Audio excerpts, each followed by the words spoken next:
বিহারের পর এবার বাংলাতেও স্বচ্ছ ভোটার তালিকা তৈরিতে অনড় নির্বাচন কমিশন। স্বচ্ছ ভোটার তালিকা অর্থাৎ ভোটার তালিকায় যদি স্বচ্ছতা না থাকে তাহলে সমস্যা হতে পারে, আর এই আশঙ্কা থেকেই এসআইআর নিয়ে বারংবার প্রশ্ন তুলেছে বিরোধী শিবির, অর্থাৎ এক কথায় বলতে গেলে ইন্ডি জোটের শরিকরা। অন্যদিকে যে এসআইআর এর প্রয়োজনীয়তা রয়েছে তা হাতে নাতে গরম প্রমাণ পাওয়া গেল, যাতে নামও জুড়ল হাওড়া পুরসভা এলাকারও, যেখানে মৃত ভোটারের নাম জল করছে।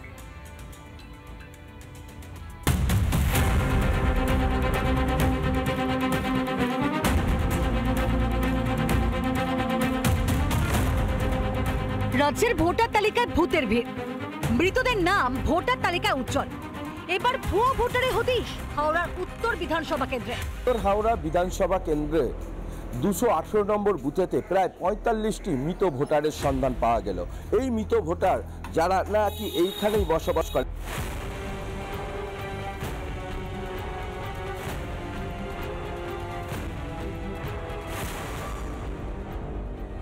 কেউ 20 বছর, কেউ 15 বছর, কেউ আবার 5 বছর আগে মারা গিয়েছে, কিন্তু তাদের নাম রয়েছে ভোটার তালিকায়। পরিবারের লোকজন চাইছেন তাদের নাম তালিকা থেকে বাদ দেওয়া হোক। ওঙ্কার তিওয়ারি, রামচন্দ্র তিওয়ারি, এখানে রয়েছে আত্মসাৎ গোস্বামী এবং মঞ্জু গোস্বামী সহ প্রায় 40টি ভোটার লিস্টে এই 40 জন থেকে 45 জন নাম একেবারে মৃত ভোটারের লিস্টে। ওকে আমরা জানিয়ে দিয়েছি কি উনি মারা গেছেন, ক্রিমেশন হয়েছে, এখানে বাঁধাঘাটি হয়েছে, সব জমা হয়েছিল কি উনি মারা গেছেন। এবারে সরকারি তন্ত্র কাজ সরকার বুঝবে, আমরা কি জানি। আমার বাবার নাম আছে ভোটার লিস্টে, উনি গত বছর মারা গেছেন, আর মায়েরও নাম আছে ভোটার লিস্টে, উনি 2012 সালে মারা গেছেন।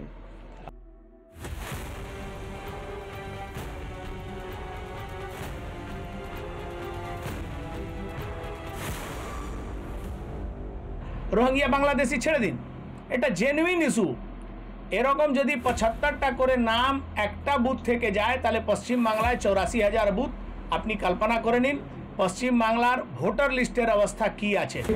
এটা আমি আবার বলি, এটা সম্পূর্ণ কাজটা নির্বাচন কমিশনের। বাড়ির লোক জানিয়েছি কিনা জানি না, কিন্তু আমাদের যারা বিএলএ বসে সেই বিএলএরা বারবার করে এই ভোটার লিস্টে যারা মৃত, আপনি 35 বলছেন, তখন হয়তো 35টা ভোটার মৃত ছিল না। আমি বলছি নিরপেক্ষ ভোটার লিস্ট তৈরি হোক, নির্বাচন কমিশনের কাছে আমরা প্রার্থনা করছি, জানাচ্ছি। এটা রাজ্য জুড়ে ভুয়ো ভোটারের রমরমা, কোথাও ভোটার তালিকায় মৃতদের নাম, কোথাও আবার তালিকায় অস্তিত্বহীন ভোটার। তারপরেও ভোটার তালিকা সংশোধনে নারাজ তৃণমূল। এই ভুয়ো ভোটাররাই কি তাহলে তাদের ভরসা? আর তাই কি স্বচ্ছ ভোটার তালিকায় এত অনীহা? রিপাবলিক বাংলা। নানা ধরনের কন্টেন্ট দেখার জন্য লাইক করুন, শেয়ার করুন আমাদের ফেসবুক পেজ, সাবস্ক্রাইব করুন আমাদের ইউটিউব চ্যানেল। পাশাপাশি অন্যান্য ব্রেকিং নিউজের জন্য অবশ্যই চোখ রাখুন রিপাবলিক বাংলায়।